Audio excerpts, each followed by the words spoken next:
அதிர ஓடினா முதிர விளையும் என்பது பழமொழி. அதே போல இன்னொரு பழமொழியும் உண்டு, மாடா உழைச்சு ஓடா தேய்ந்தவன் என்று.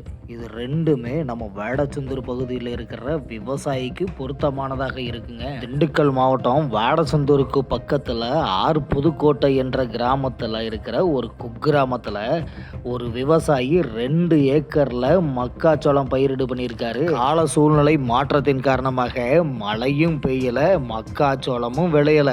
ஆனா அந்த விவசாயி மனசு விடாம மனித நேயத்தோட தான் வளர்க்கிற காங்கேய நாட்டு மாடுக அத்தனையும் விளைச்சல் இல்லாம நஷ்டத்தை ஏற்படுத்தின மக்காச்சோளத்துல மேய விட்டுட்டாரு. விவசாய பூமியில அதிர மாடுகள் ஓடுனா அதுல விளையும் பயிர் மணிகள் முதிர்ச்சி பெறுன்னு சொல்லி பழமொழி உண்டு. அதைத்தான் அதிர ஓடினால் முதிர விளையுன்னு சொல்லி இருக்கிறாங்க. மாடு ஓடுனா போதுமா, அதுல மழை பெய்ய வேண்டாமா? அதுக்கு தான் மறுபழமொழியும் உண்டு, மாடா உழைச்சு ஓடா தேஞ்சான் விவசாயின்னு. வறட்சி நஷ்டம் ஆயிருச்சுன்னு சொல்லி அரசாங்கத்துக்கிட்டையும் அதிகாரிகிட்டையும் கையேந்து நிற்காம தான் வளர்க்குற பாரம்பரியமான நாட்டு மாடுகளை விட்டு அதுலேயும் பயன்பெறும் வகையில் நடவடிக்கை எடுத்துகிட்டு வர்றாரு நம்ம வேடச்சந்தூர் பகுதி விவசாயி. இவரை பாராட்டி தானங்க ஆகணும்.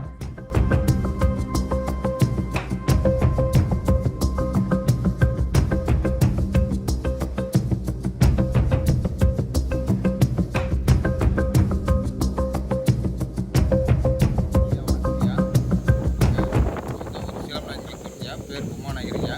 நாங்கள் கிட்டத்தட்ட ஒரு 3 தலைமுறை ஒரு 40 மாடுகள் வச்சு வளர்த்துட்டு இருக்கோங்கய்யா.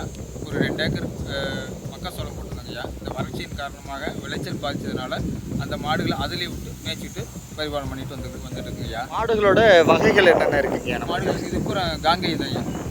இது ஃபுல்லாக காங்கேயம். காங்கேய நாட்டு மாடு. காங்கேயம் நாட்டு மாட்டு துளம் வச்சு பராமரிச்சுட்டு வரணும்.